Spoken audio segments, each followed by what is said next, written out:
Okay. So, hi, Paul. How are you?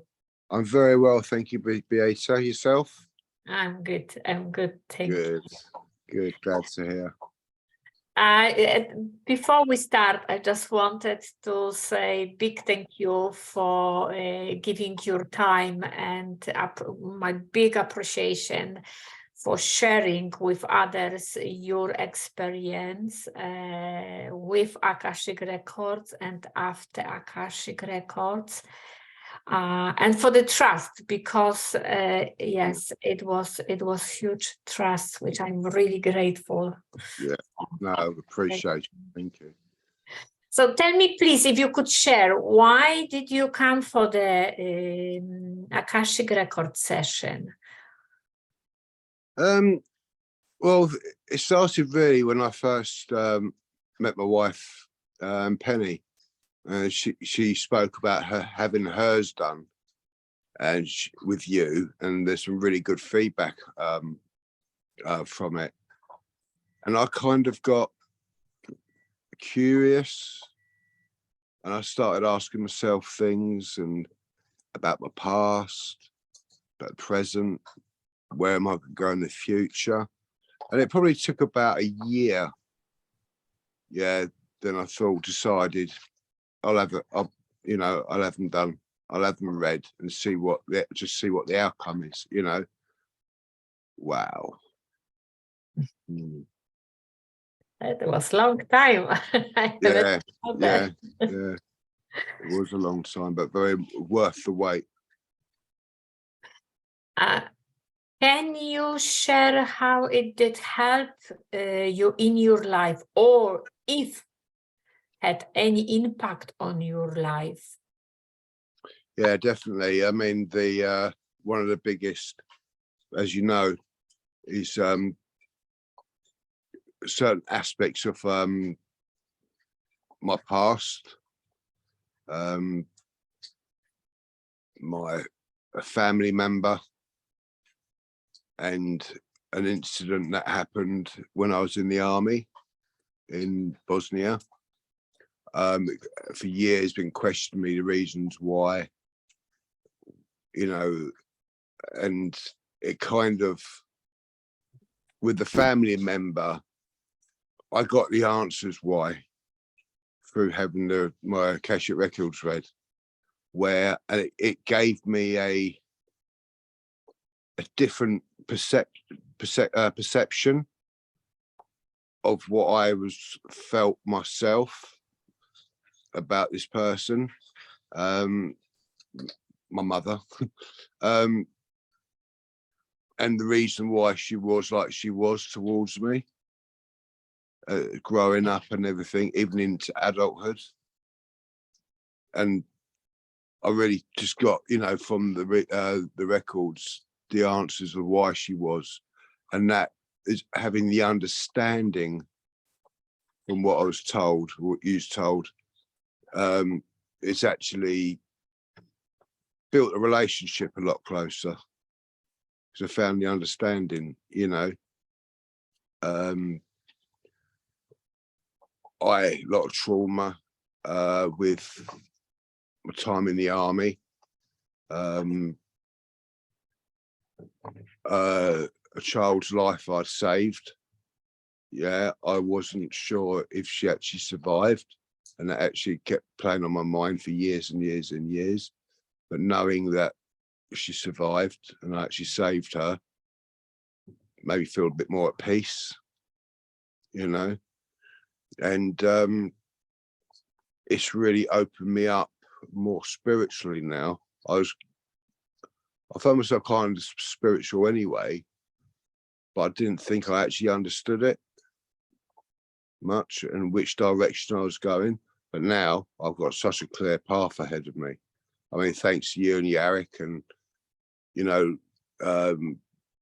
doing my gong training, becoming a sound therapist, it's then put me onto being qualifying as an Angel Reiki diploma, Angel Reiki practitioner, and now I'm doing advanced sound healing, I'm going to be doing dog training, Reiki with dogs and animals.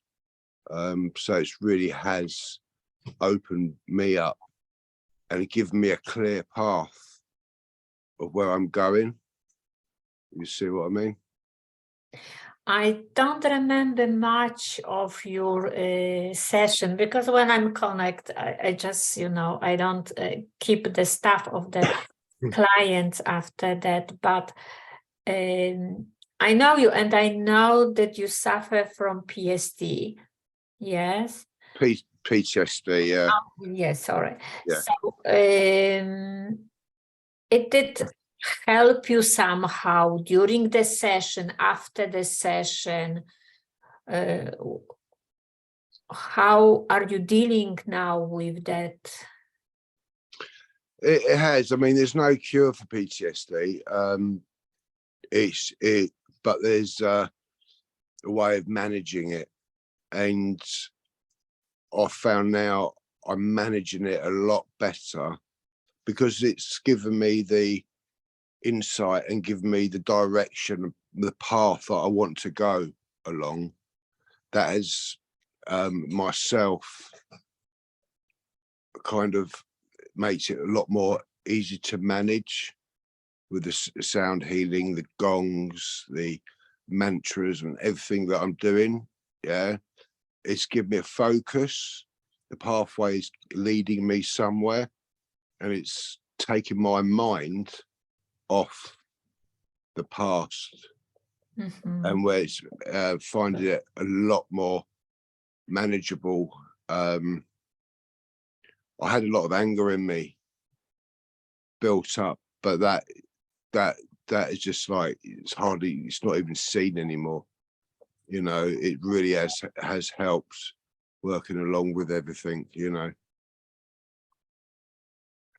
That is really rewarding. Oh, it is. I mean, I sit back now to me now.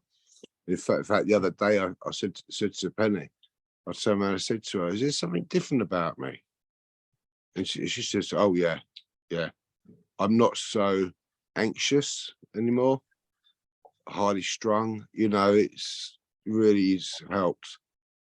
It really has helped. And being guided by the gods and that, where to go and your pathway. I just can't believe how much it opened up with what I'm doing now. And it's because I've been guided. And you know my connection with the angels anyway. I'm just being guided all the way now. It's really amazing. Thank you.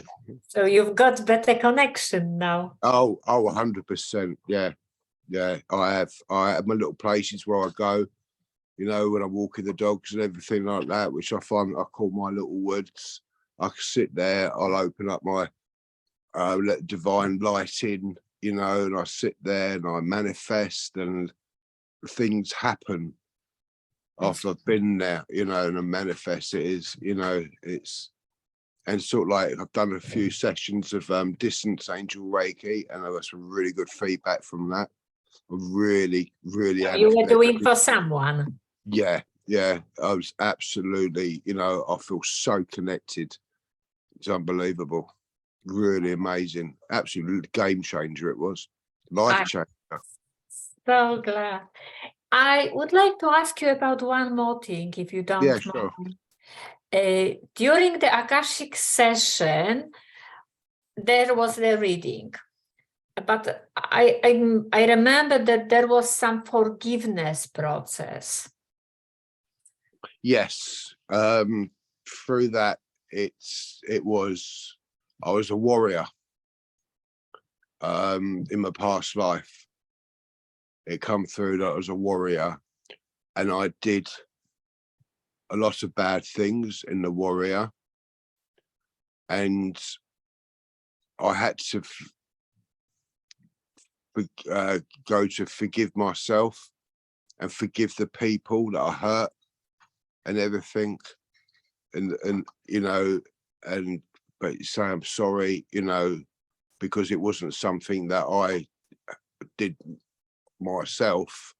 Just the fact that I was told to do it, and I had to give a lot of forgiveness out and just forgive people and everything for the damage that I caused.